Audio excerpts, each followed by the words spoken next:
what class would you be in Dungeons and Dragons? Are you a warrior? Would you use weapons? That's what this book's all about. It has this wonderful flow chart to see what kind of character you might want to play.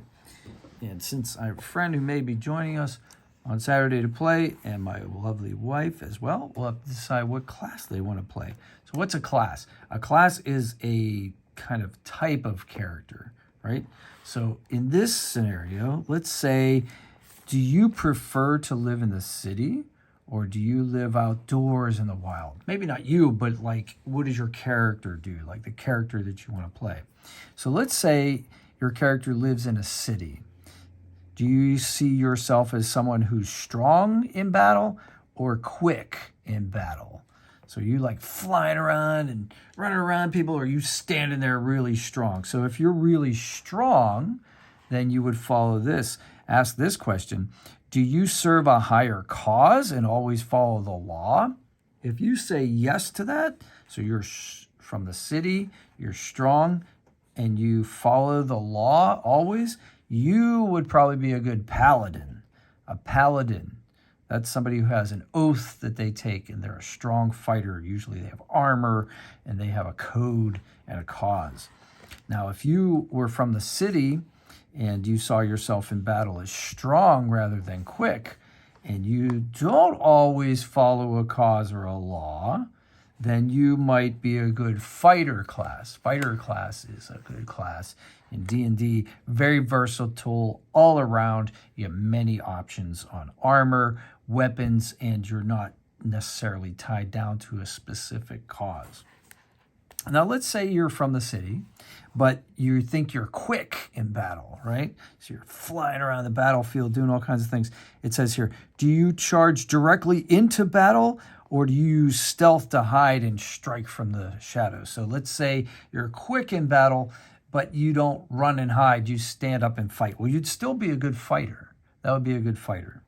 But if you're from the city and you think you're quick in battle, like you're running around the other people that are standing there, and you're using hit and run tactics, it says, do you charge directly into battle or use stealth to hide and strike from the shadows? So maybe you're like, hiding in, like a guerrilla warfare kind of thing. Well, that might make you a good rogue. So a rogue is somebody who has stealth skills, is good at maybe like picking locks and doors, but also good at like, hiding in bushes and then jumping out and like doing that surprise attack. And they have special abilities for that.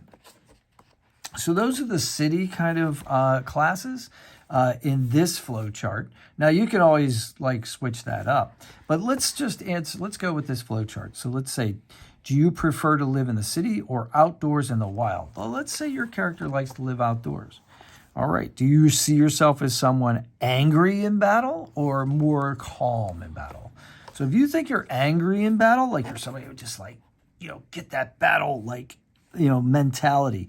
It says, do you launch a head-on assault when you're in battle? Or are you more strategic in order to keep your opponent off guard? So if you think that you're somebody that would like launch an assault in battle, then you are probably a good barbarian, because barbarians like get angry and then they charge in. They're like the berserkers in the Viking stories, right?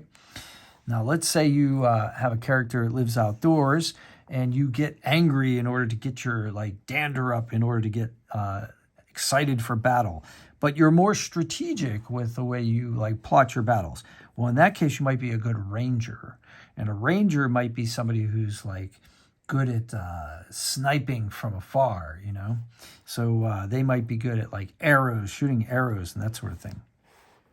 All right. So that's one way to play a ranger. Now, if you're like from the outdoors and you still think you may be calm in battle instead of like somebody who gets angry in battle, it says, do you enjoy being in nature with animals or do you prefer to be alone with your thoughts? Well, if you're calm and you still think that like you're good with animals and you like nature, you still might be a good ranger, because rangers spend a lot of time outdoors, and rangers don't necessarily have to be angry. They could also be played as a kind of a calm, cold, strategic character, or more like, kind of like an elf, like in Lord of the Rings, like Legolas kind of thing.